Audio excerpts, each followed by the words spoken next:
scolaire des étudiants.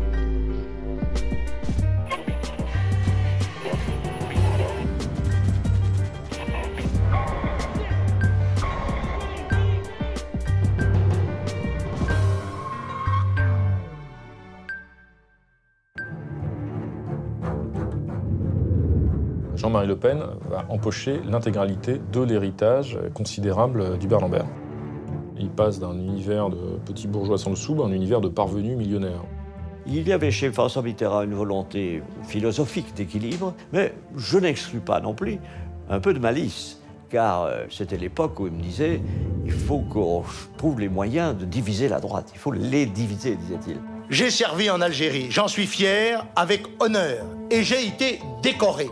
On s'aperçoit que Jean-Marie Le Pen est un bon client. Il a un ton de battleur qui passe bien, soit ce ton séduit, soit il horripile, mais en tout cas, il ne laisse pas sans intérêt. Je suis partie sans une miette de la fortune des Lambert. Je suis partie sans rien. J'ai attendu des mois et des mois de voir si ma mère était à la sortie de mon école. Et je ne la vois plus jamais. J'en avais vraiment assez de la politique. C'était devenu trop envahissant pour moi. Je suis partie très vite. Sans préavis. Quitter Le Pen, c'est pas imaginable. On ne quitte pas Jean-Marie Le Pen et on ne quitte pas le chef. On en a marre! Vous avez compris, on en a marre! Cette violence, c'était plus que de la violence, c'était de la haine, à laquelle je ne m'attendais pas du tout, m'a énormément choquée. Moi, je sors mon épée et je tue Brutus, avant qu'il me tue. Le Pen ne se cache plus d'être à la tête d'un parti qu'il considère comme son jouet. Et quand le jouet lui résiste, il est prêt à le casser. Ma fille, on le sait, est liée à un des chefs de la sédition. Par conséquent, c'est un peu la loi naturelle qui porte les filles plutôt vers leur mari ou leur amant que vers leur père. On voit un Jean-Marie Le Pen qui répudie sa fille pratiquement en direct. Et moi 18. Non. Jospin 16, d'accord. Il n'y a pas eu un signe de joie, pas eu un signe de contentement de sa part. Non, il n'était pas content. Il n'était pas content. Il a toujours dit « la retraite, c'est la mort ». Je les vois, ces gens qui arrêtent, qui chaussent leurs pantoufles en rentrant à la maison, ils sont foutus. Il y a des portraits plus difficiles que d'autres. Celui de Jean-Marie Le Pen l'est forcément. Il y a d'abord plusieurs façons de raconter l'histoire. Celle de l'étudiant agité par un patriotisme exacerbé, celle du plus jeune député de l'Assemblée en 1956, mais aussi celle du soldat plongé dans la guerre d'Algérie, qui ensuite se présentera pour la première fois à l'élection présidentielle en 1974. À près de 50 ans, le personnage a donc déjà un long passé derrière lui, mais il ignore encore qu'il va réellement imprimer sa marque dans la deuxième partie de sa vie. Une marque et une entreprise politique et familiale qui vont se construire au départ sur un double héritage, idéologique, mais aussi financier. Alors comment Jean-Marie Le Pen est-il devenu Le Pen? Comment a-t-il façonné ce parcours fait d'outrance, de combats? Et pourquoi ces dérapages ne l'ont-ils finalement pas tué politiquement? Voici le premier chapitre de cette histoire. Tout commence pour nous en 1976. Le Front National a 4 ans et Jean-Marie Le Pen, lui, en a 48. Viens, mon chien. Viens, mon gentil. Viens, ma belle. Oui. Allez, chien, doucement. Doucement. Là, ça va. On était déjà mariés depuis longtemps, on avait nos 3 enfants, on était heureux. On habitait un appartement agréable, dans un quartier agréable.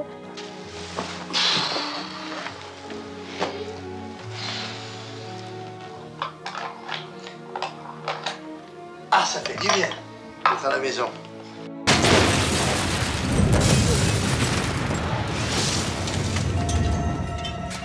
Le 2 novembre 1976, à 4h50, une explosion d'une violence inouïe souffle 12 appartements d'un immeuble de la Villa Poirier, dans le 15e arrondissement de Paris.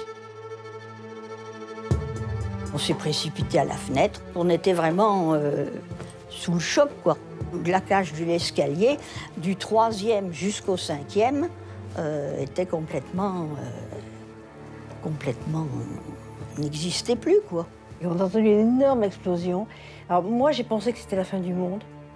Ça rappelait un peu les moments de la guerre, quoi. Un des appartements détruits est celui du couple Le Pen et de leurs 3 filles. Je ne savais pas si mes filles étaient mortes ou pas, parce que toujours après une explosion comme ça, il y a une espèce de silence pesant. On s'est retrouvés toutes les 3 au milieu des bouts de verre, en train de prier dans la nuit glaciale, en pensant qu'on était seuls au monde et qu'en fait, nous étions les seules survivantes. Les parents ont été morts d'angoisse pendant un certain temps. Il n'y avait plus de chambre, il n'y avait plus de lit, il n'y avait plus rien. Et à un moment, j'ai entendu la petite voix de Caro qui me dit « Non, maman, ça va bien, on est toutes vivantes. » Je lui dis « Surtout ne bougez pas, surtout ne bougez pas. » Très vite, les enquêteurs découvrent que 5 kilos de dynamite ont été placés sur le palier de la famille Le Pen. C'était pas de l'intimidation, là, quand un immeuble dégringole, je veux dire, et avec le risque de tuer plusieurs dizaines de personnes qui vivaient dans ce même immeuble, bon, il est certain que le but était bien d'éliminer Le Pen et toute sa famille. On voulait tuer toute la famille, manifestement. Ils ont raté leur coup. Ce matin du 2 novembre, la vie des Le Pen a changé. Dès lors, rien ne sera plus jamais comme avant. On a été traumatisés quand même. Pendant des années, nous avons été très traumatisés. Et on est resté longtemps, on se réveillait à l'heure de l'explosion. Les interrogations viennent. Pourquoi on veut tuer mon père? Pourquoi est-ce qu'au-delà de vouloir tuer mon père, on veut tuer l'ensemble de sa famille? Pendant très longtemps, cet événement, cet attentat, va être un élément très fondateur de la famille. Ça a été le sentiment que nous sommes une famille, que nos destins sont liés. L'attentat de la Villa Poirier n'est pas vraiment élucidé. Les hypothèses s'entrechoquent. Alors, qui a voulu tuer Jean-Marie Le Pen et sa famille? D'abord, en 1976, Jean-Marie Le Pen n'est pas seulement un père de famille ou un acteur politique. Il est aussi, depuis quelques semaines, un héritier. Au mois de septembre 1976, Hubert Lambert décède. Hubert Lambert, qui est un richissime milliardaire qui est mort très jeune, à 42 ans. Et il décède en léguant toute sa fortune à Jean-Marie Le Pen et à sa famille. Et c'est dans ce contexte-là que se produira l'attentat inexpliqué. Certains vont échafauder l'hypothèse assez crédible qu'on ait voulu faire disparaître l'ensemble de la famille Le Pen pour que finalement l'héritage Lambert ne leur revienne pas. Car si vous y réfléchissez, Le Pen ayant fait cet héritage, il fallait tuer toute la famille. Il fallait essayer d'éradiquer les ayants droit en même temps que Le Pen lui-même. On a donc voulu tuer Jean-Marie Le Pen, et ce n'est apparemment pas l'homme politique qui était visé, mais plutôt l'héritier. Alors une tentative de meurtre par explosif pour une question d'argent et d'héritage, l'affaire mérite que l'on s'y attarde, d'autant que tout cela est loin d'être anecdotique pour la famille Le Pen. Un homme va donc bouleverser le cours de la vie de Jean-Marie Le Pen. C'est Hubert Lambert, richissime héritier des cimenteries Lambert. C'est un personnage de santé extrêmement fragile, psychologiquement fragile. Dépressif chronique et alcoolique notoire, pris à la fois de crises d'épilepsie et de crises d'éthylisme. Ça dépendait des jours. Il y a parfois des moments où il avait des propos équilibrés et sensés, et d'autres moments où il rêvait. Des problèmes de santé, mais Hubert Lambert forme également un couple étrange avec sa mère, Angèle Lambert. Inséparables, ils vivent ensemble dans leur immense propriété de Montretout, sur les hauteurs de Saint-Cloud. À l'époque, 42 ans, il vit avec sa vieille mère qui a plus de 80 ans. C'était le fils chéri de sa mère qu'il a eu très âgé. Sa mère s'occupait de tout. La mère, parfois, justement, n'hésite pas à prendre son fils dans son lit pour le consoler. C'était fusionnel, quoi. Ah oui, très. Elle adorait son fils. C'est le seul enfant qu'elle ait eu. Et puis, Hubert adulait sa mère. Il faisait attention à elle, il faisait attention à lui. On disait d'eux que le cordon ombilical n'avait jamais été coupé. Fragile psychologiquement, fusionnel avec sa mère, Hubert Lambert a une passion, la politique. Et ce sont les milieux d'extrême droite qui le fascinent. On retrouve souvent à ses côtés un certain Pierre Sidos. J'avais des idées au-delà de l'extrême droite, on dit d'extrême France, et que certains estimaient fascisantes. Ça correspondait à ses sentiments. C'est un personnage un peu pittoresque, Hubert Lambert. C'est quelqu'un qui croit au rétablissement de la monarchie un jour ou l'autre en France. Et le milliardaire n'hésite pas à financer largement ceux qui défendent et véhiculent ses idées politiques. Chaque fois que quelqu'un lui demande de l'argent, il est très généreux et même il devance très souvent. À cette époque, Hubert Lambert cherche également un modèle politique. Hubert Lambert était un homme qui avait besoin de se trouver un modèle, qui avait besoin de se trouver un mentor. Abaisser le communisme, abaisser l'UDR, abaisser la majorité. Et ce mentor, c'est Jean-Marie Le Pen qui le devient progressivement. L'industriel voit en lui celui qui pourrait participer à l'avènement des idées nationalistes, mais au-delà des affinités politiques, d'autres liens se tissent entre leurs deux familles. Le Pen, il va chouchouter Lambert, il va s'en occuper. Pierrette Le Pen, la femme de Jean-Marie Le Pen, elle va prendre soin de la mère d'Hubert Lambert. Elle va devenir l'une de ses confidentes, elle va souvent aller voir cette vieille dame à Montretout. Je m'entendais très bien avec Madame Lambert. Elle adorait Jean-Marie, elle aimait beaucoup les filles. C'était devenu un petit peu notre famille. J'ai plus connu elle qu'Hubert. On ressentait l'affection réciproque qu'il y avait entre lui et Pierrette et Jean-Marie à l'époque. Et donc j'avais vu M. Lambert qui était très abandonné des siens d'ailleurs, ça je m'en rappelle, et qui était chez les Le Pen comme dans sa famille. Car Hubert Lambert est méprisé par sa famille d'industriels. Alors Jean-Marie Le Pen apprend à combler ce vide affectif. Le Pen va faire l'honneur à Hubert Lambert, par exemple, de lui proposer de participer au comité central du Front National. Il va aussi promettre à Lambert que le jour où il sera au pouvoir, il en fera son ministre, voire pourquoi pas son Premier ministre, etc. Donc il y a cette espèce de lien un peu étrange qui se noue à la fois sur le plan humain et puis sur le plan politique entre eux. Hubert Lambert apparaît souvent comme fragile, influençable. Mais le cimentier sait aussi manipuler son entourage. Il a une singulière manie qui va très vite s'avérer une arme. Il rédige régulièrement des testaments en faveur de l'ami du moment.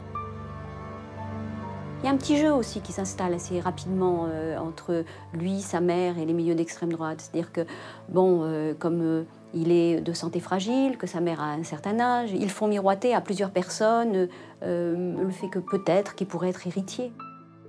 C'était une obsession, son héritage. Hubert Lambert a multiplié les testaments à divers figures de la mouvance nationaliste. Je pense par exemple à Pierre Sidos, grande figure de l'extrême droite Algérie française. Lambert, pendant quelques mois, s'est pris de passion pour Pierre Sidos et avait rédigé un testament en sa faveur.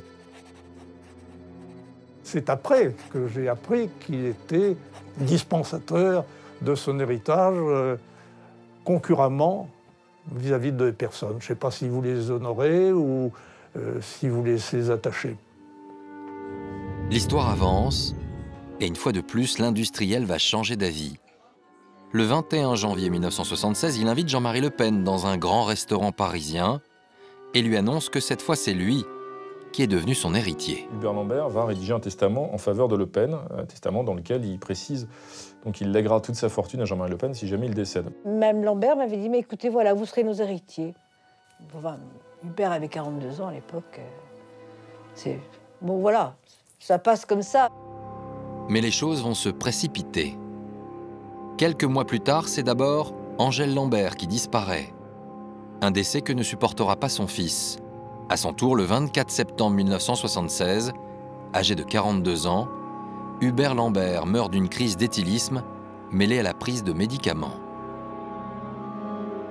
Et là, on découvre que Jean-Marie Le Pen va empocher l'intégralité de l'héritage considérable d'Hubert Lambert. Ça étonnait tout le monde parce que, notamment ceux qui avaient un testament, pour la bonne raison, c'est qu'on ignorait que Jean-Marie Le Pen le connaissait. On a été surpris. Cet héritage versé au chef du Front National touche également directement la dynastie Lambert. Et il est certain que cet ultime testament en faveur de Jean-Marie Le Pen crée d'abord une surprise, désorganise complètement le patrimoine de toute une famille, y compris le patrimoine industriel, et qu'il va y avoir des moments de tension extrêmement violents. Il y a un héritier potentiel qui se sent lésé, c'est un cousin d'Hubert Lambert, qui s'appelle Philippe Lambert, qui va contester très vite la teneur de ce testament. Et pour tenter de faire annuler le testament, le cousin d'Hubert Lambert fait appel à l'avocat Roland Dumas.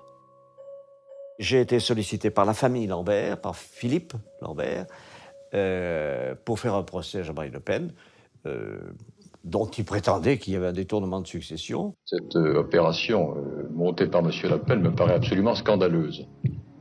Mon cousin Germain Hubert Lambert était un garçon essentiellement influençable et se trouvait en plus sujet à pouvoir être flatté. Il a, selon vous, été influencé. Ça me paraît incontestable. C'était ça, le fond du procès, c'était au fond, cette donation a été faite hors des limites, en ce sens que le donateur était quelqu'un disons pas d'incapable au sens juridique du mot, mais quelqu'un qui n'avait pas toutes ses facultés. Jean-Marie Le Pen, Philippe Lambert vous accuse presque d'avoir en quelque sorte drogué Hubert Lambert, qui aurait ainsi rédigé ce fameux testament en votre faveur sous l'effet de calmant. Monsieur, je ne répondrai pas aux accusations de monsieur Philippe Lambert. Cette affaire est devant la justice. Il appartiendra à monsieur Philippe Lambert de faire la preuve de ses assertions. Jean-Marie Le Pen aurait circonvenu ce garçon qui n'avait pas toutes ses facultés et qu'il aurait fait ce geste sans considération pour le reste de la famille. Jean-Marie Le Pen conteste alors publiquement ces allégations. Il est bien sûr conscient que cet héritage peut changer sa vie. Mes amis Lambert ont décidé, dans la plénitude de leur décision, de me désigner comme légataire.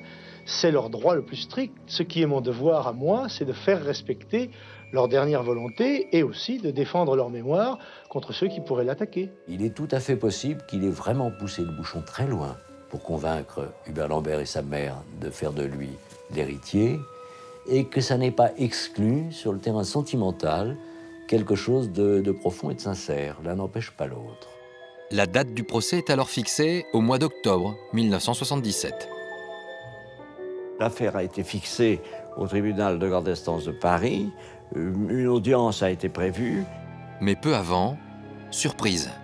Après des mois de conflit, les deux hommes se rencontrent en Suisse pour trouver un arrangement. Très peu de temps avant l'audience, j'ai appris par mon client que les deux parties, c'est-à-dire Le Pen et Lambert, s'étaient rapprochés et qu'ils avaient fait une transaction. J'ai dû retirer d'autres assignations. Elle était devenue sans objet. Ils vont se partager l'héritage, Le Pen conservant les avoirs financiers et le manoir, et puis le cousin, Philippe Lambert, finalement, lui va hériter de l'entreprise, c'est un des ciments Lambert. Chacun avait intérêt finalement à ce que l'affaire soit très vite tassée, parce qu'il y avait quand même des fonds à l'étranger. Les conditions de l'accord entre les deux parties ne seront jamais clairement établies, d'autant qu'une partie des fonds était placée en Suisse. En revanche, il y a une certitude. La vie de Jean-Marie Le Pen et de sa famille vient de changer considérablement. Tout à coup, il change de statut. Il devient un homme riche, un homme installé. Il passe d'un univers de petit bourgeois sans le sou à un univers de parvenu millionnaire. Jean-Marie Le Pen est désormais un homme riche. Et il a maintenant un fief. Montre-tout. Cet hôtel particulier où vivaient Hubert Lambert et sa mère. Elle est placée sur les hauteurs de Saint-Cloud, un quartier très chic de la banlieue parisienne, avec vue sur tout Paris. C'est aussi une manière d'afficher une vue panoramique sur ce terrain qu'on entend conquérir. Et puis, le sens du showbiz de Le Pen dans un décor adapté, ça lui donne une espèce de stature qui va impressionner beaucoup de monde. À Montretout, l'épouse de Jean-Marie Le Pen rêve d'une nouvelle vie pour son couple et leurs 3 filles, Marie-Caroline, Yann et Marine. J'aurais préféré qu'il arrête la politique. On a des sous, on peut voyager, on peut emmener nos filles avec nous, un petit peu plus s'occuper d'elles. Et on a une grande maison, c'était merveilleux d'habiter ici. Mais Jean-Marie Le Pen ne saura pas préserver l'intimité de cette demeure. il va faire de Montretout le théâtre de son ambition politique. Ça va devenir en fait le véritable QG du Front National. Le Pen, la politique, il la ramène à la maison. Pierrette Le Pen voit surgir à tout moment du jour, de la nuit, dans sa salle de bain, des militants, des gens qui défilent, qui arrivent, tous les vieux copains qui rappliquent et qui viennent faire la fête. On vivait dans la politique quand même, hein. C'était du matin au soir et du soir au matin. Gare de triage, quoi. J'ai installé des salons en secrétariat et après ça a été l'invasion. Après, voilà, je me suis fait avoir par pas le tsunami, mais presque. Jean-Marie Le Pen a maintenant une famille, un parti, une fortune, un fief. Mais politiquement, il poursuit toujours sa traversée du désert qu'il a entamée au milieu des années 60. En 1981 d'ailleurs, il n'est même pas en mesure d'obtenir les 500 signatures pour être candidat à l'élection présidentielle. Alors comment quitter ce statut de leader d'un groupuscule politique? Comment exister sur la scène médiatique? Eh bien, Jean-Marie Le Pen ignore encore que c'est à l'Élysée, dans le bureau de François Mitterrand, qu'une partie de son destin va se jouer.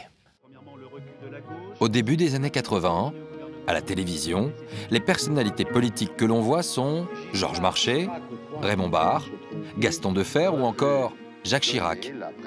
Jean-Marie Le Pen, lui, n'est jamais invité et il va finir par s'en plaindre. En 1982, il y a un congrès du Front National, le jour de la fête de Jeanne d'Arc, et aucune télévision, aucun journaliste de grands médias, aucune radio n'est présente. Un peu comme tous les ans.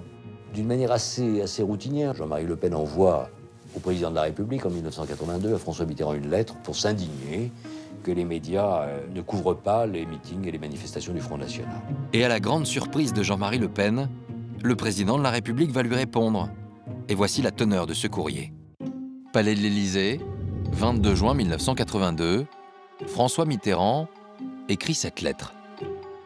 Il est regrettable que le congrès d'un parti soit ignoré par la radio-télévision. Elle ne saurait méconnaître l'obligation de pluralisme qui lui incombe.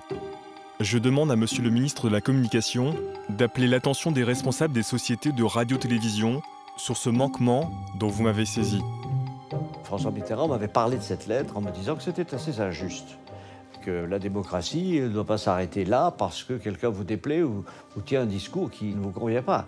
Et il a décidé de faire une démarche pour rétablir les choses, rétablir l'équilibre des médias à l'égard du Front National. Et puis, la formation descend et Jean-Marie Le Pen est invité à un journal de 22 heures de TF1 quelques temps après, voilà, sur ordre. Monsieur Le Pen connaît bien le président, il lui écrit fréquemment. Et d'ailleurs, ben oui, vous allez voir pourquoi je dis ça. Si vous êtes là, c'est parce que vous n'êtes pas content de la télévision. Et si vous n'êtes pas content de la télévision, je parle de TF1 pour l'instant, bien sûr, c'est parce qu'on n'a pas parlé du congrès du Front National qui s'est déroulé le 7 et 8 mai dernier.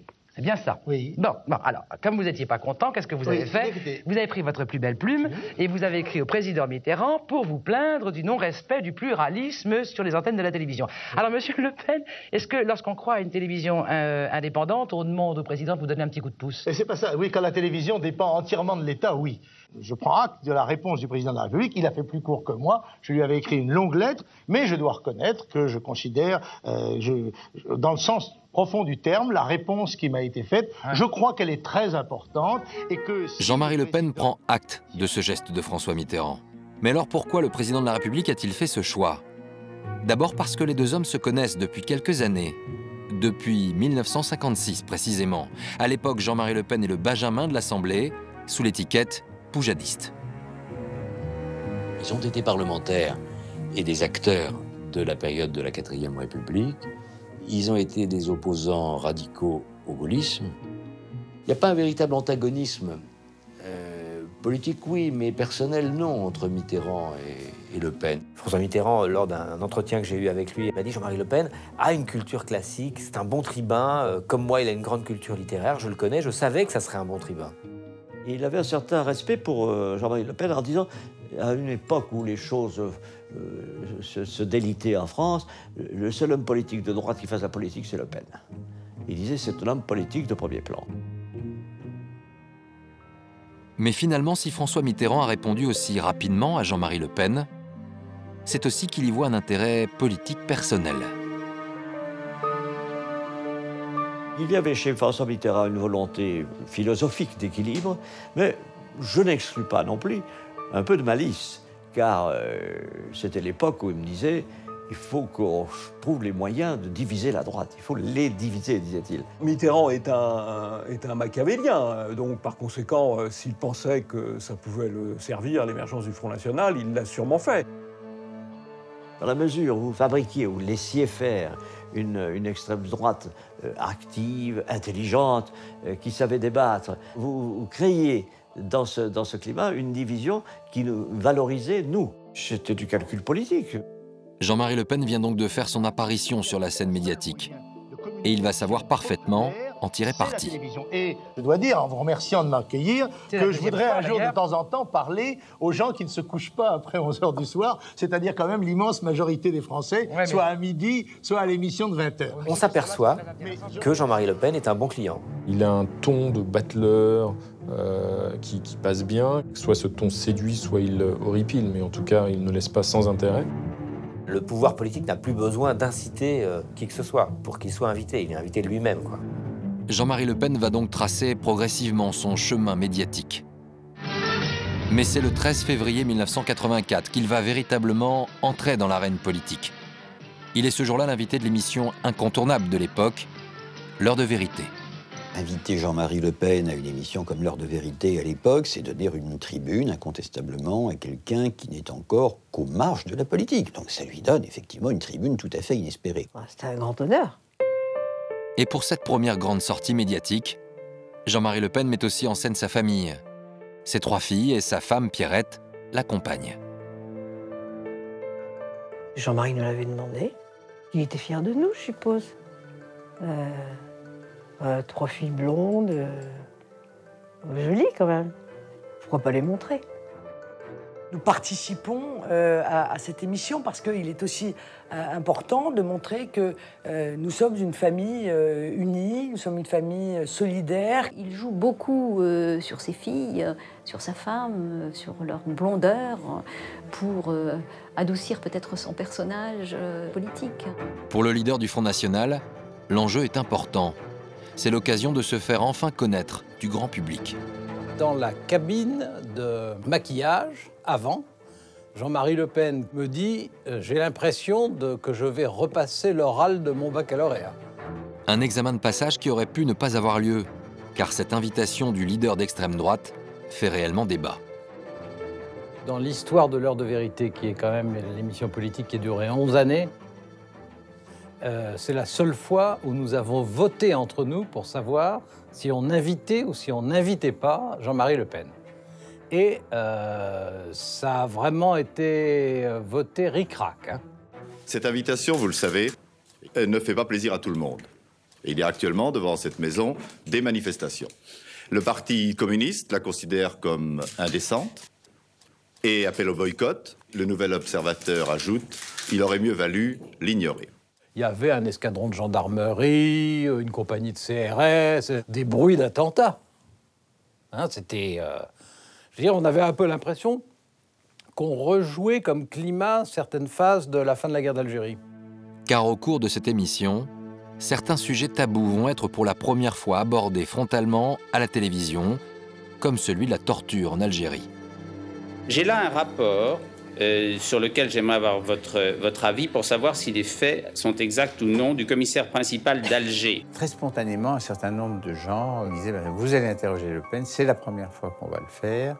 Il faut que vous sachiez ceci, il faut que vous ayez tel document. » Ce rapport déclare que lors de l'arrestation d'un Algérien, Yayaoui Abdenou, lors de son arrestation, 2 fils électriques furent reliés au lobe de ses oreilles et le lieutenant Le Pen lui-même faisait fonctionner une magnéto à manivelle à l'aide de laquelle il lui envoyait des décharges électriques dans le corps. C'est vrai que c'est du jamais vu que des sujets aussi sulfureux soient abordés dans le cadre d'une émission politique. Je vous passe le reste, il y en a encore. C'est scandaleux ce que vous dites là, c'est scandaleux. Sur la guerre d'Algérie, c'est fâché.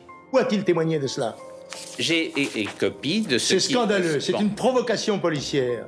Un homme politique qui veut avoir en même temps une stature nationale et qui est directement accusé d'avoir manié la gégène et d'avoir mis lui-même les électrodes sur des corps humains, il sait bien que ça passe pas facilement.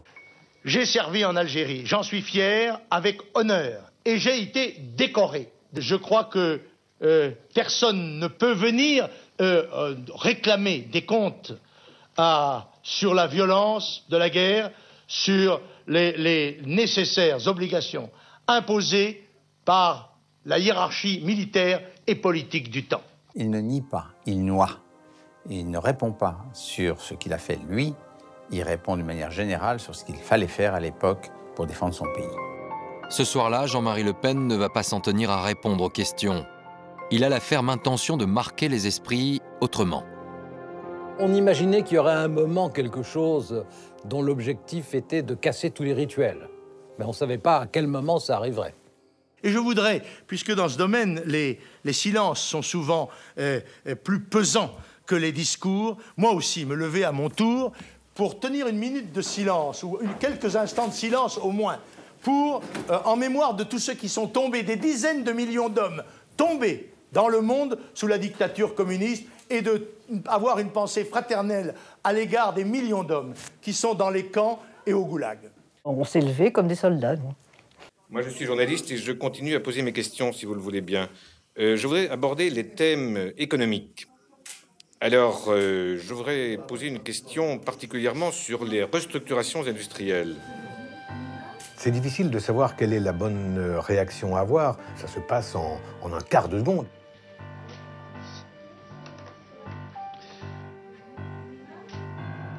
Sur le moment même, je regarde le public et j'essaye de regarder ce que les confrères ou les consoeurs, ma femme notamment, qui étaient dans le public, comment ils réagissaient. Monsieur, je vais vous répondre immédiatement. Merci, je vous pose ma question. Il est évident que la minute de silence n'était pas une improvisation de sa part. C'était un coup médiatique, comme on dirait maintenant. Et dans le contexte des années 80, cette minute de silence télévisée a le retentissement espéré par Jean-Marie Le Pen. À l'époque, nous sommes toujours dans la période historique de guerre froide. Le mur de Berlin n'est pas tombé. Il ne faut pas oublier que dans le gouvernement de gauche de l'époque, il y a des ministres communistes. Il existe des gens qui, de bonne foi, sans être quoi que ce soit fasciste, sont véritablement persuadés qu'après l'élection de François Mitterrand, eh bien, il y aura les chars soviétiques qui débouleront sur la place de la Concorde. Alors, Jean-Marie Le Pen a-t-il réussi son examen de passage? C'est-à-dire qu'il a été très bon, d'un point de vue télévisuel évidemment, je ne parle pas d'un point de vue politique, il a été très bon tout de suite. Le Pen va véritablement crever l'écran, avec toute la facilité dont il est capable, le sens de la provocation, et en même temps un discours extrêmement maîtrisé. Le chef du Front National est maintenant connu de tous les Français. Et ce soir-là, il élargit considérablement son électorat potentiel. Au lendemain de l'émission, le bénéficiaire, c'était Jean-Marie Le Pen. Il ne faut pas raconter le contraire. Le lendemain, les journaux qui ont tout couvert quand même l'événement, ça fait de la publicité quand même. Jean-Marie Le Pen, 9,5 à 11. On a rempli les oreilles des auditeurs. Comme Le Pen le disait, ce soir-là, au minimum 1 million de voix, peut-être plus, en une seule émission. Ils ont vu déferler des centaines de personnes qui voulaient adhérer au FN, séduits par le premier passage de Le Pen à la télé. Et cette percée médiatique va se confirmer dans les urnes. Le 17 juin 1984, Jean-Marie Le Pen est élu député européen. Subitement, le Front National rentre au Parlement européen, dépasse la barre des 10% des voix, ce qui veut dire qu'il est désormais un grand parti politique. Enfin, c'était extraordinaire. On n'en revenait pas. Ça fait depuis l'âge de 26 ans, il est député, il fait de la politique, il se bat, il prend des coups. Enfin, on avait une victoire. Et à 56 ans, le leader du Front National croit alors qu'il est en train de vivre sa consécration politique.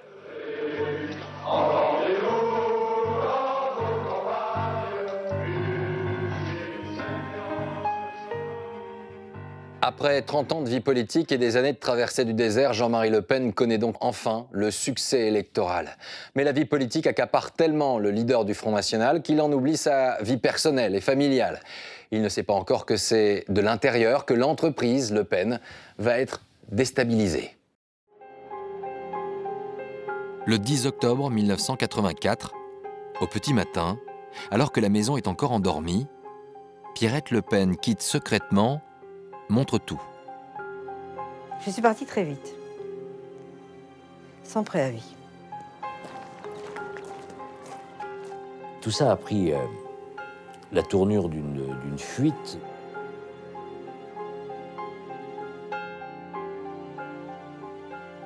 Elle charge une voiture de tout ce qu'elle a pu trouver, de ses affaires personnelles, en laissant beaucoup de choses derrière elle, d'ailleurs, en remplissant des sacs poubelles parce qu'il n'y a pas suffisamment de valises, et puis elle s'en va comme ça. Ça s'est passé comme ça. Elle a pris ses fourrures, donc signe qu'en effet, elle n'a aucunement envie de revenir à la maison.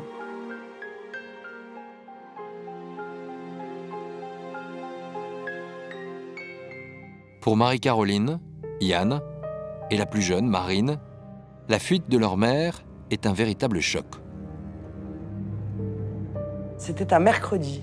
J'avais école le matin et ma sœur est venue me chercher à l'école. Et on m'a fait sortir de cours et elle m'a dit « Maman est partie ». Et je lui dis « Mais elle est partie en vacances, elle est partie prendre l'air, elle est partie… Non, elle m'a dit « Elle est vraiment partie ». Et elle m'a emmenée dans sa chambre parce qu'en fait, quelque part, je crois qu'elle veut me mettre devant la réalité, et il n'y a plus rien, quoi. Il n'y a plus ses affaires, tout est vidé. Marine était toute petite, elle avait 15-16 ans. Et elle a énormément souffert, Marine. Énormément. Et les autres aussi, bien sûr. Mais Marine, elle ne s'y attendait pas parce que pour elle, on représentait le couple idéal. Et son monde s'est effondré. J'ai attendu des mois et des mois de voir si ma mère était à la sortie de mon école. Je regardais dans la rue en me disant, un jour, je vais peut-être la voir, elle va passer en voiture, et je ne la vois plus jamais. Le jour du départ de Pierrette Le Pen, le leader du Front National est à Strasbourg en session du Parlement européen. Il est foudroyé par la nouvelle. Quitter Le Pen, c'est pas imaginable. On ne quitte pas Jean-Marie Le Pen et on ne quitte pas le chef. Je pensais que pour Pierrette Le Pen, le succès politique venant, le succès matériel lié à l'héritage Lambert, tout ça ne pouvait que consolider la famille et pas du tout préparer une telle explosion, un tel éclatement. Et c'est au moment où il acquiert l'opulence que sa femme fiche le camp. Donc il n'a pas compris. Il n'a jamais compris que le mode de vie qu'il proposait à sa femme ne lui convenait plus et que ça n'était plus possible. En effet, Pierrette Le Pen ne supporte plus sa vie au service des ambitions politiques de son mari. J'en avais vraiment assez de la politique. C'était devenu trop envahissant pour moi. Et Jean-Marie était de moins en moins là. Strasbourg, je traversais peut-être une phase difficile, d'un moment difficile d'une femme. Et c'est un homme qui va savoir compenser l'absence de Jean-Marie Le Pen. Il s'appelle Jean Marcilly. Il est engagé par le Front National pour écrire la biographie de son président. Alors depuis plusieurs mois, il ne le quitte plus, il l'accompagne partout comme ce jour de février pour l'émission L'heure de vérité. Et Jean-Marie Le Pen finit même par lui proposer de s'installer quelque temps à Montretout. Il lui a dit, écoutez, la maison est vaste, installez-vous. Il a installé le loup à domicile, quoi. Jean Marcilly va tellement s'intéresser en fait au devenir de Le Pen et de la famille Le Pen en général qu'il va s'intéresser de plus en plus à son épouse. Elle a été subjuguée par cet individu qui apparaissait comme une espèce de romantique du 19e siècle, qu'elle est partie avec lui, voilà. C'est une histoire tout à fait banale, de province presque, du bovarisme. C'est un coup de tête, un coup de folie, complètement idiote. Pour le chef du Front National, l'affaire devient personnellement insupportable et potentiellement préjudiciable politiquement. C'est le chef de l'extrême droite, il incarne une certaine virilité. La femme, les filles sont censées toutes se consacrer, se menhir, tourner vers un destin national. Le Front National, après tout, c'est le parti de la famille. C'est pas le parti des familles recomposées. Pour la première fois de sa vie, Jean-Marie Le Pen semble vraiment s'effondrer. Un soir, on sonne à l'interphone et c'était Jean-Marie qui venait à la maison pour me le dire. à l'improviste, comme ça. Il s'est assis dans le fauteuil et il m'a dit « Pierrette est partie ». Voilà. C'était la perte du maillon qu'il croyait le plus solide. Il disait toujours, bon, Pierrette et moi, nous sommes aussi de vieux camarades, avec toute l'importance qu'il accorde au mot camarade. Après cette période d'abattement, Jean-Marie Le Pen finit par se ressaisir. Il va désormais choisir le combat. En réponse à la trahison, il engage un bras de fer sans merci pour le divorce, et en particulier en ce qui concerne leur bien commun, l'héritage Lambert. Quand il a compris qu'en fait, il ne reviendrait pas, la vengeance a été terrible. Jean-Marie Le Pen s'est battu comme un chien. Et quand on sait l'amour qu'il a pour les procédures, alors quand en plus il y a un enjeu matériel extrêmement élevé, vous pouvez imaginer dans quel climat les choses se sont déroulées. Jean-Marie Le Pen décide d'abord de couper les vivres à sa femme. Il accumule les charges et les témoignages contre elle, et 1 an plus tard, le divorce va être prononcé au tort exclusif de Pierrette Le Pen. Difficile de gagner un divorce quand on quitte le domicile conjugal, quand on s'en va avec son amant, qu'on s'installe avec lui. Donc elle a perdu tous les avantages qu'elle aurait pu avoir si elle avait gagné un divorce. Pierrette Le Pen a donc tout perdu.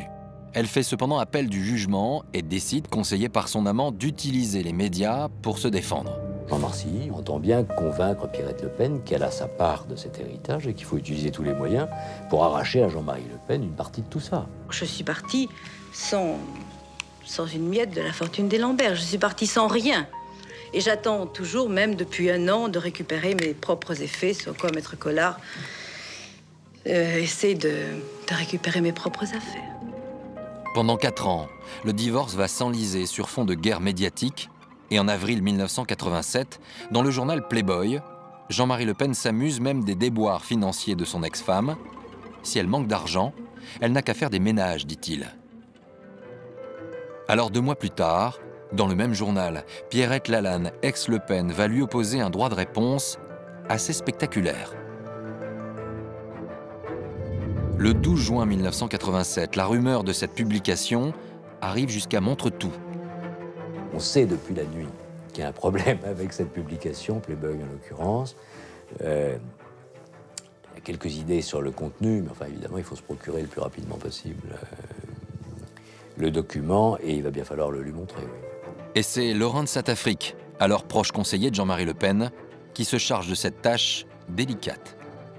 Ça s'est fait en 2 temps. Je veux dire qu'à 1 heure d'intervalle, il a été prévenu qu'il allait y avoir un problème. Et puis ensuite... Ensuite, Jean-Marie Le Pen découvre les photos, un affront direct à l'homme politique de premier plan qu'il entend être. C'est comme la première fois qu'un leader politique de dimension nationale voit comme ça son épouse, en l'occurrence son ex-épouse, posée nue, ou en tout cas largement dévêtue, dans Playboy. Donc c'est un retentissement considérable. Nous sommes au Palais Bourbon, et ce jour-là, on ne parle que d'une chose. Le numéro de Playboy, il s'arrache. Il fait les travées du Palais Bourbon, les députés se jettent sur Playboy, ça ricane, ça rigole.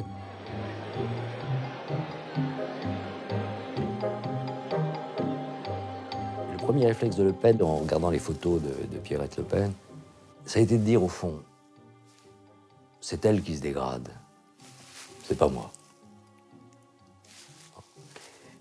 Et puis il est parti sur un autre sujet, sur le thème.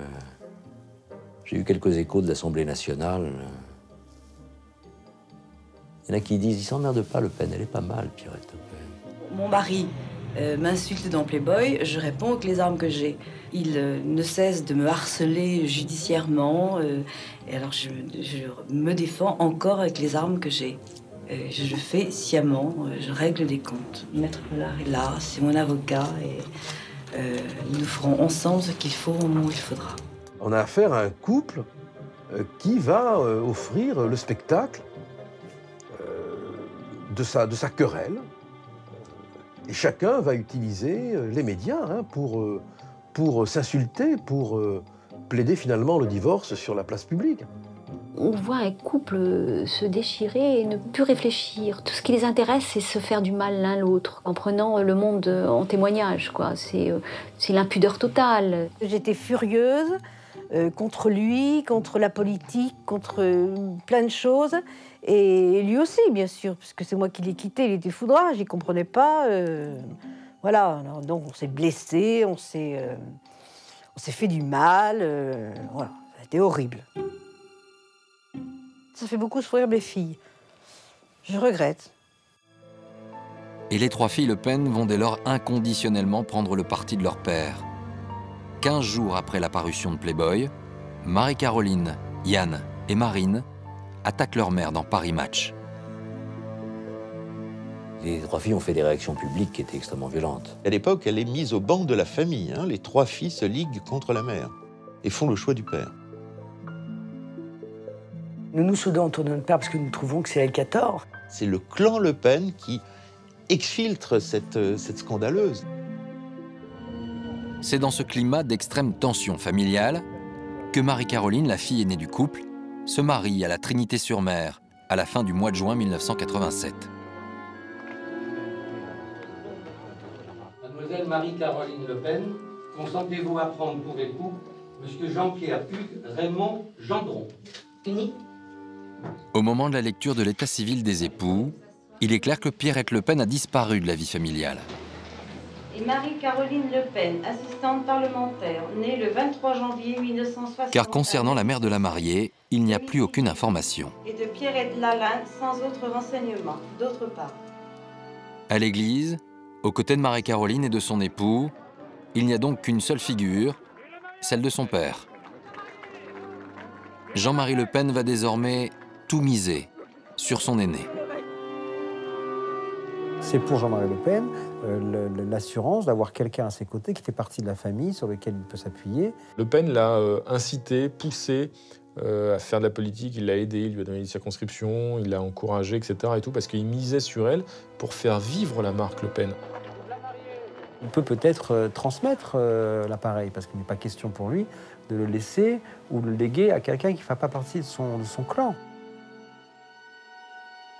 Alors, Jean-Marie Le Pen sort-il déstabilisé de cet épisode du divorce? Personnellement, oui, bien sûr, mais sur le plan électoral, où en est-il? Eh bien, à la UML, aucune conséquence politique de ce vaudeville très personnel, de 1986 à 1997, finalement, ça ne va pas ébranler du tout électoralement Jean-Marie Le Pen? Non, c'est d'ailleurs normal parce qu'on ne vote pas pour sa respectabilité. On vote pour sa capacité de protestation. Même alors, dans cet électorat traditionnaliste, ses affaires vous savez, personnelles. dans son électorat, la fraction traditionnaliste est très minoritaire. Il y a d'abord une large assise populaire, protestataire, et c'est ça dont il joue le plus. Alors, ceux qui ont vu les articles et les reportages photos, surtout sur sa femme, par exemple, ricanent, mais politiquement, ça n'a strictement aucun effet. Électoralement, en 1986, 35 députés du Front National rentrent à l'Assemblée nationale.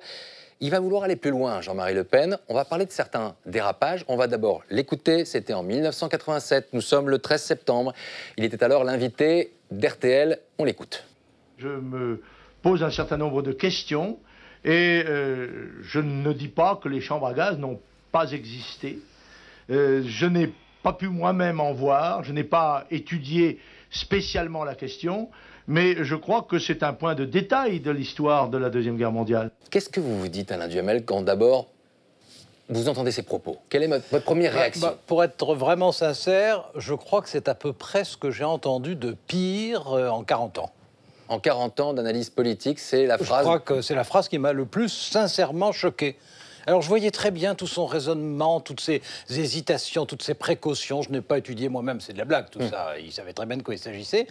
Et je n'ai jamais cru que c'était spontané. Je pense qu'il avait envie de dire quelque chose de ce genre. Est-ce que c'est une réponse idéologique ou c'est un coup de com' médiatique, terrible coup de com' médiatique? Je pense que, malheureusement, il est assez vraisemblable qu'il pense ce qu'il dit quand il le dit. Mais pour l'essentiel, oui, il cherche à être sur la scène médiatique le trublion. Et plus il trouble, et là Dieu sait qu'il a troublé, plus il trouble, plus au fond il est satisfait. Il y aura des condamnations judiciaires, il y aura d'autres dérapages, il y aura four crématoire, on s'en souvient en 1988. Ces excès, ces dérapages, c'est uniquement, selon vous, de la provocation?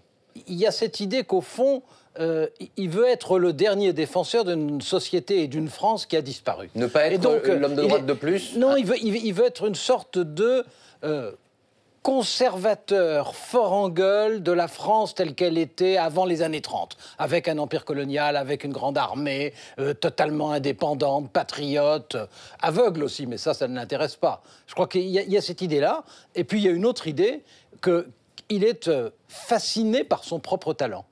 Et donc, plus il se met en scène, plus il s'admire lui-même. Sa voix, c'est l'élément, les mots. Sa voix, sa présence, parce qu'il a une présence, on peut pas dire le contraire, son naturel sur une scène ou à une émission, le fait qu'il intimide aussi beaucoup, je pense que pour lui, ce sont des moments de jouissance. Alors, Jean-Marie Le Pen a donc connu des succès électoraux depuis 1986. Nous sommes désormais en 1997. Et depuis quelque temps, un homme tente de faire entendre une deuxième voix au sein de son parti. Il s'agit de Bruno Maigret, seulement pour le chef du Front National. Une seule marque, une seule voix est légitime, la sienne.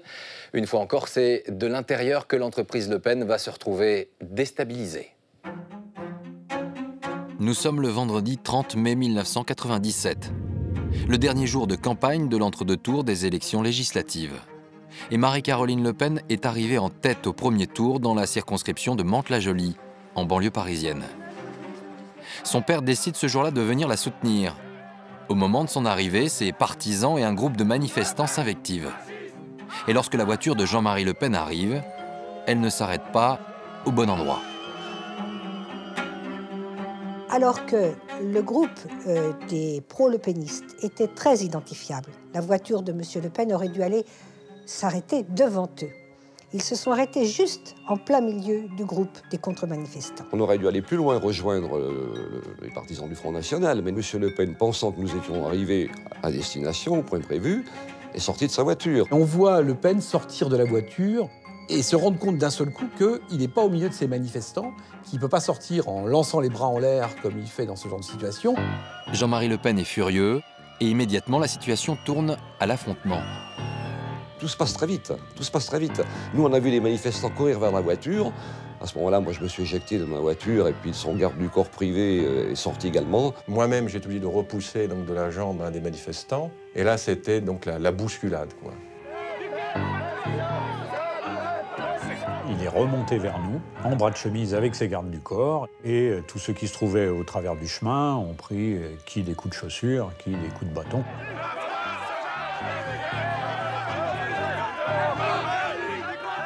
C'est là que je fais un de mes derniers clichés où Le Pen se trouve à ma gauche. Il va s'accrocher dans ma lanière, me lancer « T'es qui, toi? Qu'est-ce que tu fais là ?» etc. avec sa grosse voix hurlant, etc., vociférant avec ses deux gardes du corps. À ce moment-là, je prends des coups dans le ventre et dans les parties. Et là, il se précipite sur ma gauche. Et là, il y a Annette Polvas. Moi, j'étais très en retrait à ce moment-là. Et brusquement, M. Le Pen a dû aviser que j'étais là, que j'étais une élue. J'avais une écharpe et à ce moment-là, il s'est précipité vers moi alors que je ne demandais rien à personne. On en a marre de vous, on en a marre! Vous avez compris, on en a marre!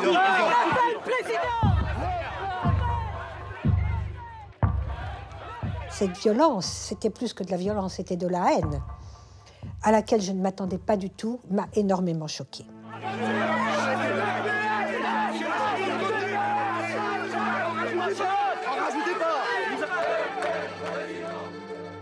C'est Le Pen pris sur le vif, il se lâche.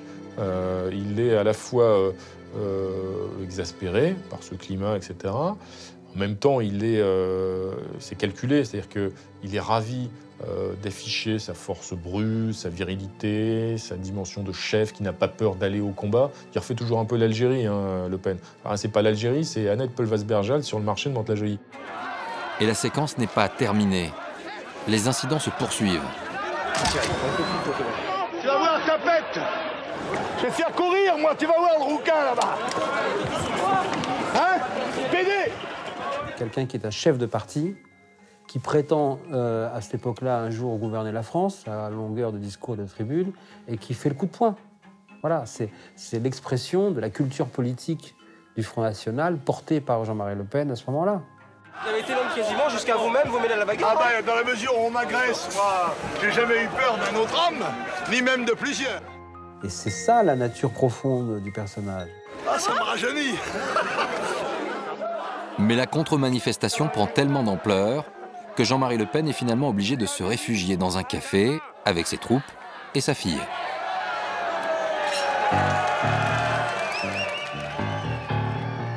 On est obligé de baisser la grille du café pour se protéger des œufs puis des pierres. Il y avait à ce moment-là la volonté de ne pas laisser M. Le Pen repartir comme ça et de lui faire quelques tâches à son costume. La police, là, ils sont casqués, bottés, prêts à sortir les lacrymos, etc. Ça commence à devenir très chaud. Marie-Caroline s'efforce alors de garder le sourire devant les caméras et les photographes. Mais elle sait bien que la visite mouvementée de son père est un véritable gâchis pour sa campagne. Il saccage la fin de campagne de Marie-Caroline Le Pen, alors qu'elle avait fait un excellent score au premier tour. Elle est atterrée, quoi. Elle voit qu'effectivement, tout son travail politique est mis par terre. Sa fille lui en veut à ce moment-là, oui. Et après, elle lui en voudra. Le président du Front National décide finalement de repartir sous la protection de son service d'ordre. Abruti, là.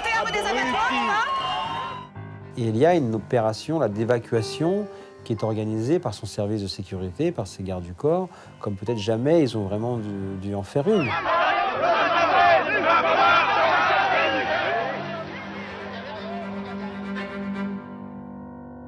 L'affaire de Mantes-la-Jolie fait très vite la une de l'actualité.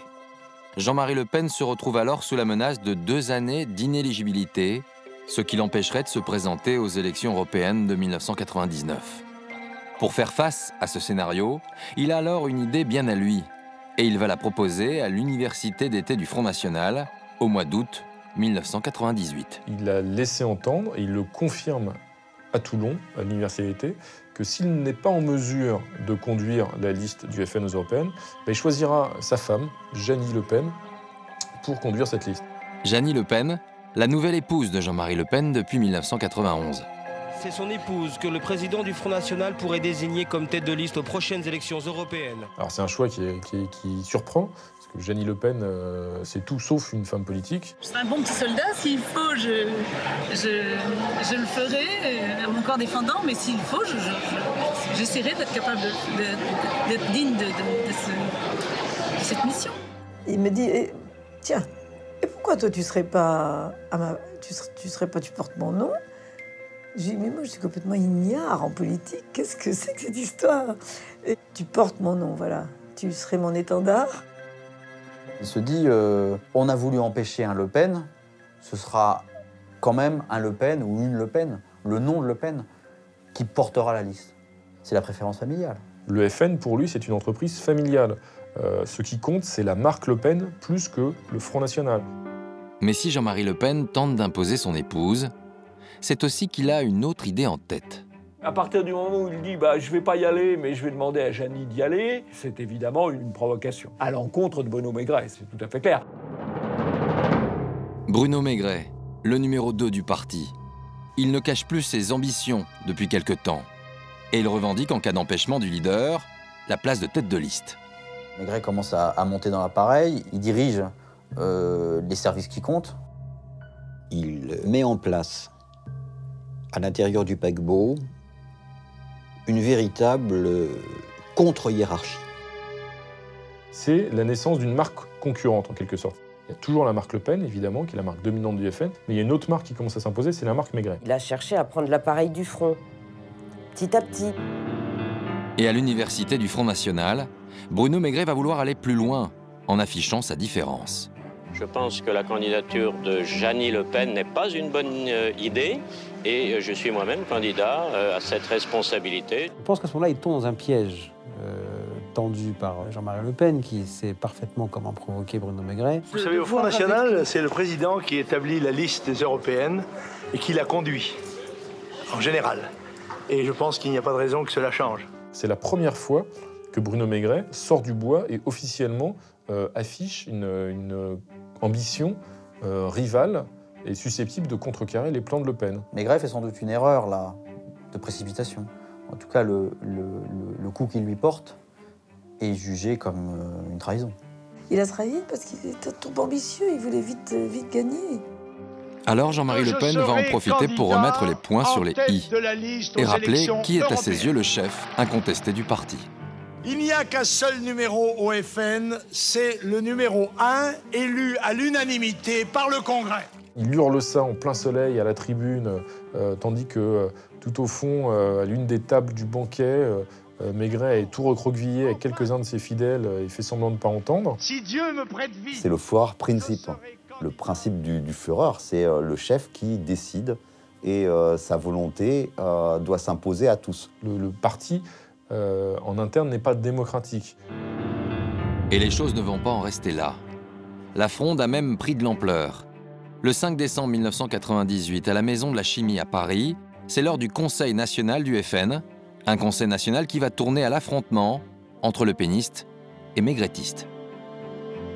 Du matin au soir, le FN va laver son linge sale en famille et dans ce huis clos, ils vont se balancer à la figure, tous ils se reprochent les uns les autres. On est dehors, on entend que ça se passe très mal, on entend des cris à travers les fenêtres. Des partisans de Bruno Maigret enregistrent alors clandestinement ce conseil. Au milieu des hurlements, Jean-Marie Le Pen a pour la première fois du mal à se faire entendre au sein de son propre mouvement. Il n'est pas la convention de la Révolution. Et une minorité activiste ne n'imposera pas de décision. La crise est d'une extrême violence. Des cadres politiques se rebellent dans une assemblée où, d'ordinaire, tout le monde rampait devant le chef. Je suis le président élu à l'unanimité par le Congrès. Est-ce qu'il faut parler du complot qui est en cours?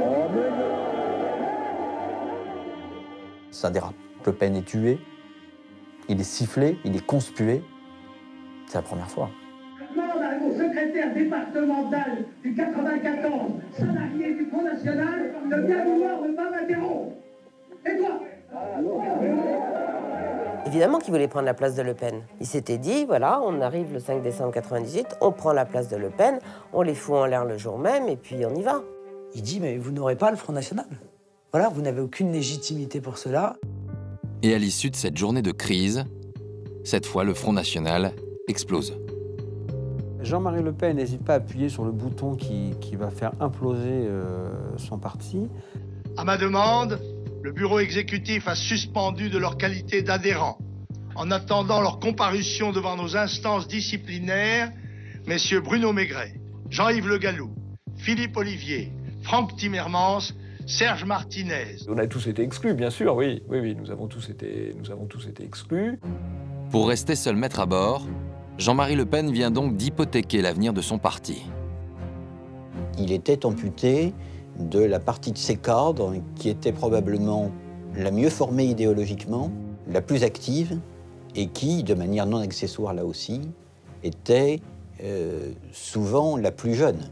Plus des 2/3 des élus du Front National vont suivre Bruno Maigret. 70% des responsables de fédérations, donc des départements, vont suivre Bruno Maigret. L'essentiel des militants vont suivre Bruno Maigret. Le mouvement est complètement tué, il est désorganisé. Ce qui me différencie de César, vers lequel s'approchait son fils spirituel Brutus, le poignard à la main, moi je sors mon épée et je tue Brutus avant qu'il me tue. Le Pen ne se cache plus d'être à la tête d'un parti qu'il considère comme son jouet, et quand le jouet lui résiste, il est prêt à le casser. Et l'affaire politique va même tourner au déchirement familial. Car Marie-Caroline, la fille préférée, celle qui avait été adoubée comme l'héritière, vit en couple avec un proche de Bruno Maigret. Et elle va choisir le camp de son compagnon contre son père. Marie-Caroline, lui, son compagnon, participe donc à la scission où elle est elle-même exclue du Front National. Elle est enceinte du bras droit de Bruno Maigret qui va devenir son mari. Donc si vous voulez, je veux dire, au-delà même des options politiques qui étaient les siennes, voilà, elle suit évidemment son noyau familial qui n'est plus le nôtre. Comme sa mère 15 ans plus tôt, Marie-Caroline quitte alors Montretout sans préavis. Du jour au lendemain, elle fait ses bagages. En 48 heures, ils ont déménagé. Ça a blessé Jean-Marie. Il a dit, elle est comme sa mère, c'est une femme lune. Elle est partie par passion pour un autre, et là pour un homme qui ne m'aimait pas. C'est une chose d'autant plus douloureuse quand on sait la confiance en plus que Le Pen avait en Marie-Caroline. Et comme avec son épouse, la guerre entre le père et sa fille va prendre une tournure médiatique. Justement, la mort du père, votre propre fille, votre fille aînée, Marie-Caroline, vient elle aussi de se rallier à elle. Cette idée d'un congrès extraordinaire, elle veut quand même pas la tête de son père. Elle. Oui, j'ai l'habitude des trahisons familiales. On voit Jean-Marie Le Pen qui répudie sa fille pratiquement en direct. Ma fille, on le sait, est liée à un des chefs de la sédition. Par conséquent, c'est un peu la loi naturelle qui porte les filles plutôt vers leur mari ou leur amant que vers leur père. Le père et la fille vont donc se déchirer publiquement, mais également sur le plan privé.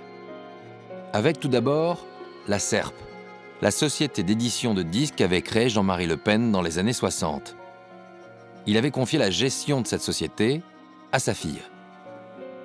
Marie-Caroline ne veut pas rendre la SERP et surtout et les fonds, tous les disques d'origine, enfin toute la vie. En même temps, il y a quelque chose d'affectif, là, hein, complètement affectif de Le Pen par rapport à cette société. Donc il y a une audience au tribunal de commerce où on a tout à coup Le Pen contre Le Pen, quoi. Le Pen a poussé tout ça jusqu'à une liquidation, y compris à perte d'ailleurs. Il a préféré couler le truc plutôt que de faire la moindre concession à la fille qu'il avait trahie. Pour des raisons fiscales, Jean-Marie Le Pen avait aussi mis au nom de Marie-Caroline une partie de la maison familiale de la Trinité-sur-Mer. Marie-Caroline, une fois qu'elle est partie, a refusé de rendre la maison. Donc il y a eu un procès, Jean-Marie Le Pen a perdu, et Marie-Caroline a gardé la maison. Elle l'a vendue d'ailleurs depuis à des inconnus. Une fois encore, Jean-Marie Le Pen semble KO politiquement. De nouvelles querelles familiales se sont invitées sur la place publique. Un contre-pouvoir interne le prive d'une grande partie de ses cadres. Tout semble donc indiquer que la prochaine présidentielle pour le leader du Front National sera celle de trop. Mais le scénario va être bien différent.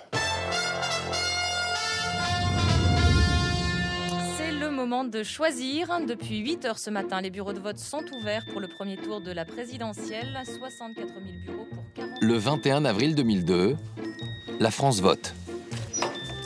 À voter. Les électeurs ont le choix entre 16 candidats, mais tout le monde s'attend à un deuxième tour classique. Le matin du 21 avril, personne n'imagine vraiment qu'il puisse y avoir une surprise. Tout le monde anticipait sur un second tour entre Jacques Chirac et Lionel Jospin. On ne se posait pas d'autres questions. L'affaire est pliée. Le problème d'abord Chirac est plié pour lui, il est gagné pour nous. On sera devant lui. Ça, c'est des propos. On avait senti, dans les derniers sondages d'avant-premier tour, un frémissement du candidat Le Pen. Mais au second tour, personne ne l'y voyait. À 74 ans, Jean-Marie Le Pen vit sa 4e candidature à une élection présidentielle, presque une routine pour lui. Nous avons déjeuné vers 9h du matin. Il a lu la presse. Nous sommes allés voter à Saint-Cloud, je crois, vers 11h. Mais très vite, le président du Front National semble comprendre que quelque chose va se passer. Je reçois un coup de téléphone de, je crois, la Nouvelle-Calédonie, où les premiers résultats tombent. Donc je lui passe la communication. Et à partir de là, il me dit, il y a quelque chose là, il y a quelque chose qui va se passer. Parce qu'en effet, je crois que les voix avaient plus que doublé. Ah. Là, il a dit, tiens, là, j'ai pensé, mais est-ce que ce serait pas une réussite plus large ?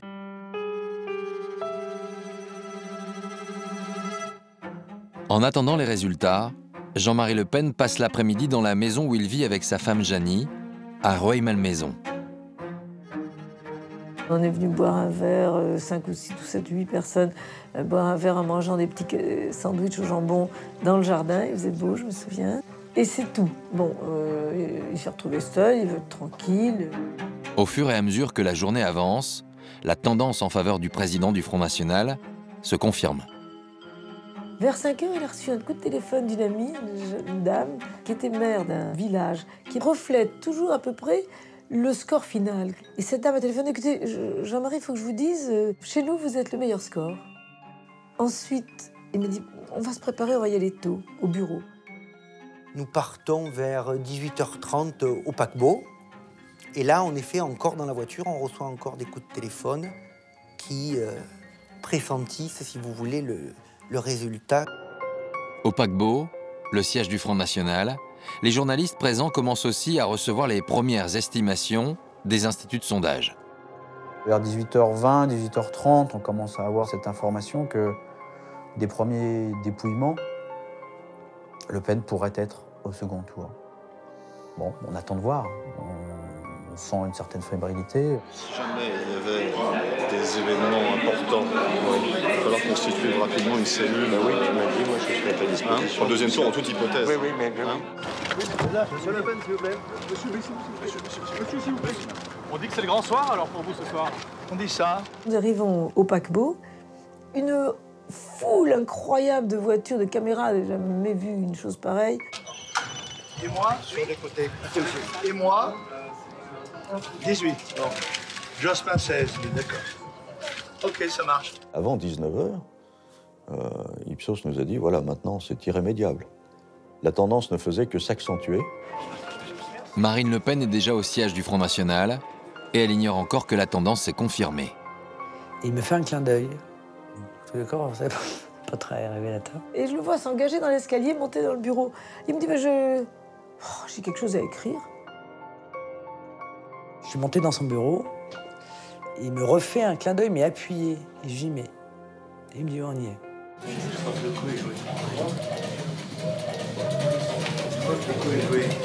19h10, l'information est confirmée. On a les chiffres, on apprend que voilà, Le Pen sera vraisemblablement au deuxième tour. Devant Jospin, oui, c'est ce qu'on nous a dit aussi. Voilà. J'y crois pas. Je me dis, non mais c'est pas possible. Les résultats des dom-toms, ça va changer la donne, on va repasser derrière. Il est 20h, voici notre estimation. J'attends, comme tout le monde, dans la grande salle, devant l'écran de télévision. En tête, Jacques Chirac, 20% des voix. Énorme surprise, Jean-Marie Le Pen semble devoir être le second avec 17% des voix. Évidemment, c'est l'explosion de joie chez eux quand les images apparaissent à 20h. Chirac, Le Pen. Je me rappelle, ils étaient tous en armes. Marine était très émue. Ça a été une grande soirée de bonheur, ça, ouais.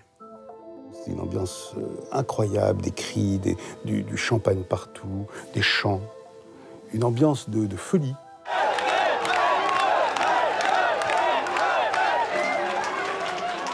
Mais au même moment, dans le bureau de Jean-Marie Le Pen, étrangement, l'atmosphère est très différente. Avec 17,9% donc des suffrages. Mais lui n'a manifesté presque rien. Il n'y a pas eu un signe de joie, pas eu un signe de contentement de sa part. Il a eu un visage, au contraire, extrêmement fermé. Non, il n'était pas content. Il n'était pas content. À quoi pense le président du Front National en cet instant de consécration? Pourquoi a-t-il, à ce moment précis, cet air si grave? Ce soir-là, 2 journalistes sont présents dans le bureau de Jean-Marie Le Pen, et chacun a son point de vue. Il a ce qu'il attendait depuis très longtemps, juste au moment où son appareil est complètement affaibli. Il n'a jamais réussi à remonter la scission de 99. Il n'avait pas les états-majors, il n'avait pas les troupes, c'était un homme seul. C'était pas les quelques mecs qu'il y avait au Front National qui allaient faire une prise de pouvoir. Donc il n'a rien de prêt, rien. Il n'y a rien dans les cartons, rien de prêt. Vous allez le truc quand même. Vous allez y aller un peu. Non, on n'est pas prêt. On n'était pas prêt d'abord parce qu'on n'en avait jamais vécu. Donc tant que vous n'en avez jamais vécu, vous n'êtes pas prêt. Et donc il sentait que tout ça était trop tard dans sa vie. 10 ans avant, bon, il y avait encore la force. Mais là... Jean-Marie Le Pen a du mal à dissimuler sa mauvaise humeur. Et dans sa première réaction télévisée, il ne parle que de défaite et non de victoire. Eh bien, je crois que c'est une grande défaite des deux, leaders de l'établissement. Son but, c'était quoi? Arriver juste derrière Lionel Jospin et ensuite peser sur le deuxième tour pour faire battre Chirac. Et avoir tout un jeu qui se réouvre, comme ça a été le cas au début des années 80 avec l'arrivée de François Mitterrand. Manque de bol, il bat Jospin. Il y a toutes les voix de gauche qui vont se trouver complètement désemparées par ce deuxième tour. Certains vont peut-être aller voter Jacques Chirac, d'autres vont sans doute s'abstenir. Qu'est-ce que vous avez à leur dire à ces électeurs de la gauche? Jean-Marie Le Pen. Et qu'est-ce que vous avez... voteront Jean-Marie Le Pen parce que vous distinguez comme ça arbitrairement, vous partagez les électeurs entre électeurs de gauche et électeurs de droite. Il sait déjà ce qu'il attend. Il sait que si vraiment l'électorat de gauche va aux urnes pour voter Chirac, plus les électeurs de Chirac, il sait qu'il va faire un score misérable. Car au soir du 21 avril, dans toute la France, les foules s'emparent de la rue pour manifester immédiatement leur hostilité aux leaders d'extrême droite.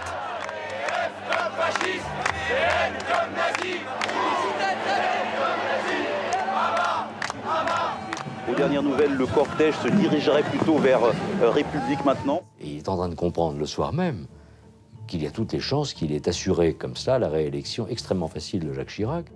Il faut que le score de Le Pen pour l'honneur de la France soit le plus faible possible. Et c'est ça l'enjeu qui est maintenant devant nous. Vous voterez Chirac? Je le ferai. Formellement, je viens de vous le dire. Pour Le Pen, c'est une catastrophe. Chirac, c'est le pire des traîtres. On sait que Chirac n'a jamais voulu recevoir officiellement dans un palais de la République Jean-Marie Le Pen, qu'il a toujours méprisé absolument. La France ne peut attendre. Voici venu le temps du sursaut démocratique. Et il savait que ce 21 avril, Chirac allait faire un score hallucinant. Parce que la République est entre vos mains. Alors c'est vous, Serge Moati, qui filmez ce visage, le 21 avril 2002, aux alentours de 20h, ce visage d'un homme finalement presque désemparé. On a envie d'en savoir un petit peu plus. Vous dites que ce résultat, il arrive d'abord trop tard pour Jean-Marie Le Pen, c'est ce que vous Oui, il ressentez? a 74 ans. Il a 74 ans. Il fait de la politique depuis très longtemps. Très longtemps. D'où cet affaissement, d'où cette à la fois gravité, mélancolie, et en même temps, il se dit comment je vais faire maintenant. Il y a la profession de foi à écrire. Il y a organiser des troupes. Donc, on entend en bas la clameur des centaines, peut-être des milliers de gens et en bas. Le contraste qu'il y a dans ce petit bureau où vous êtes. Lui, dans ce petit bureau enfermé, avec tout ce qui reste à faire et comment le faire. Vous êtes un homme de gauche, on sait, proche de François Mitterrand, et vous vous retrouvez aux côtés de Jean-Marie Le Pen. Il y a une forme de fascination, forcément? Non, pas de fascination, d'intérêt réel. D'intérêt réel pour un homme qui a fédéré l'extrême droite nationale. Moi, j'ai été élevé dans l'anti-lepénisme absolu, enfin, évidemment, enfin, ça va de soi. Et je me retrouve dans une situation de grande proximité avec lui. On parle de poésie, on parle de littérature.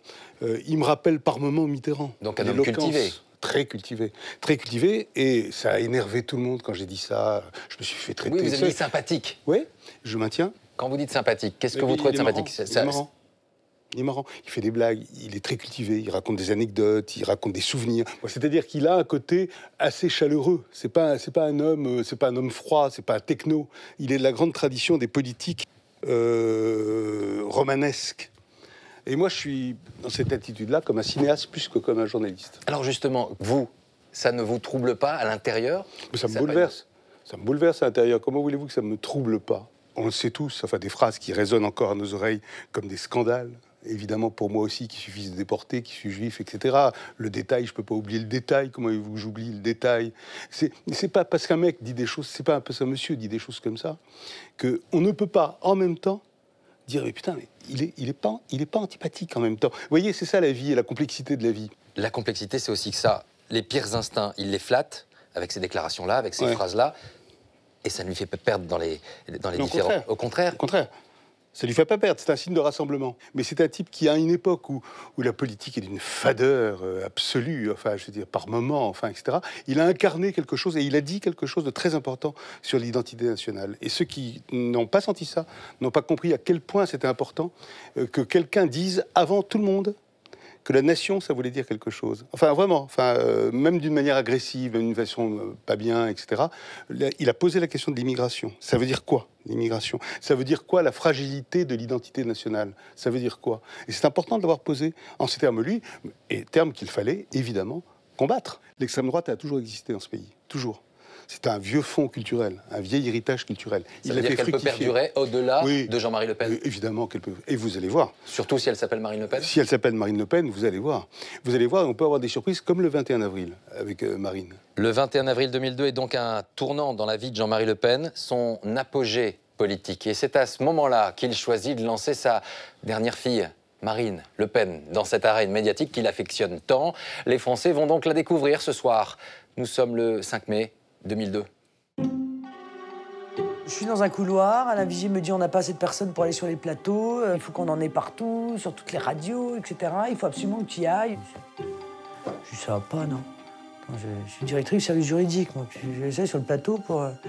Il me dit non mais c'est comme ça, il n'y a pas de discussion, il n'y a plus que toi, donc tu y vas. Le président a dit tu y vas. Le président a dit, bon, j'y vais. Voilà, j'y vais. C'est une forme de test aussi pour lui. Il va voir ce que ça donne. Vous n'imaginiez, j'imagine tout de même pas que votre papa allait être élu ce soir.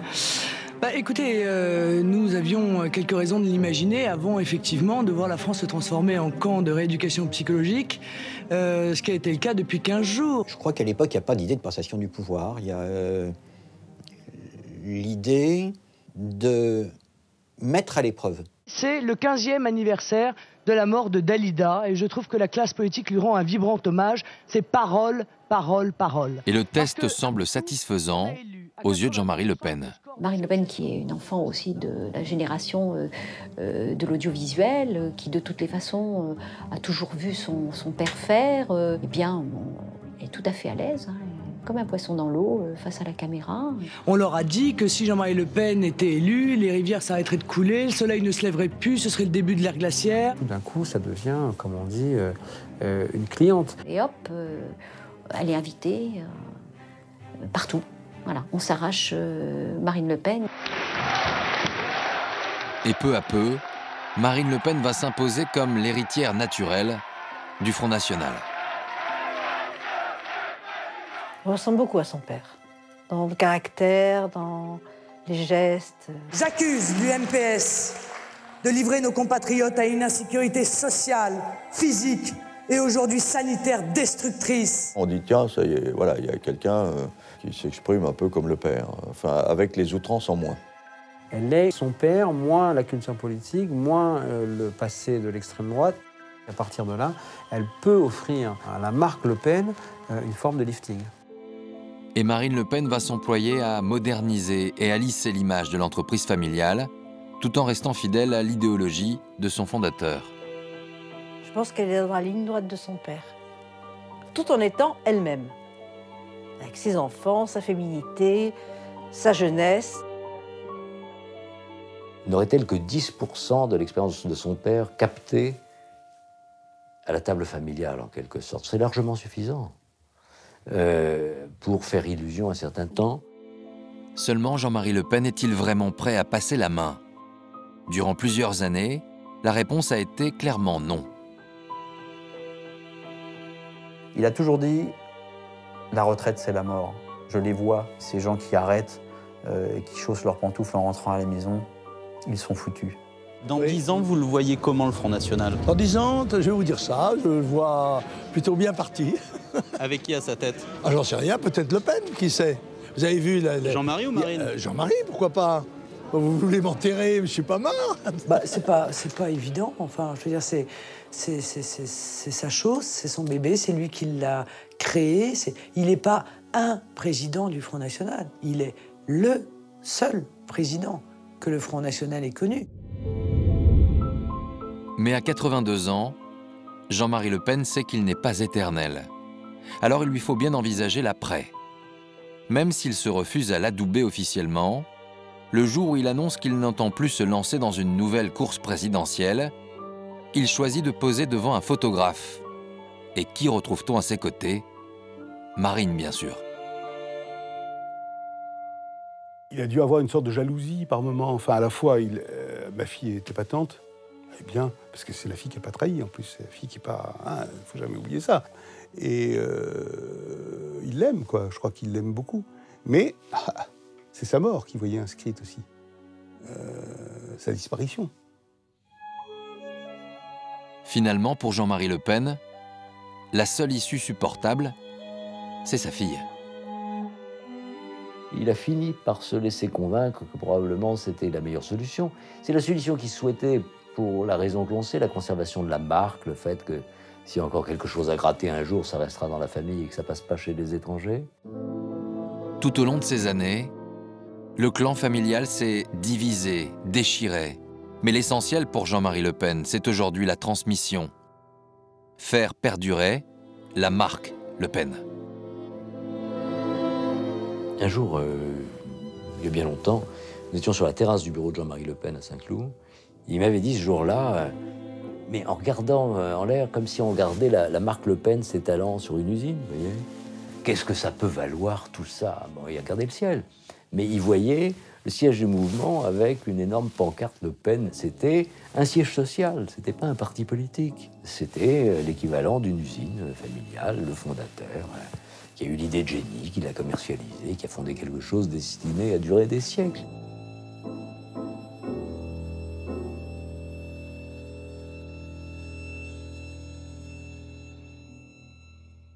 Voilà pour cette histoire faite de zones d'ombre et de zones peut-être un peu plus clarifiées désormais. Celle d'un homme qui laisse son entreprise et sa marque en héritage. Le Pen de père en fille, c'est désormais l'actualité qui nous racontera la suite. Merci à vous et à très bientôt.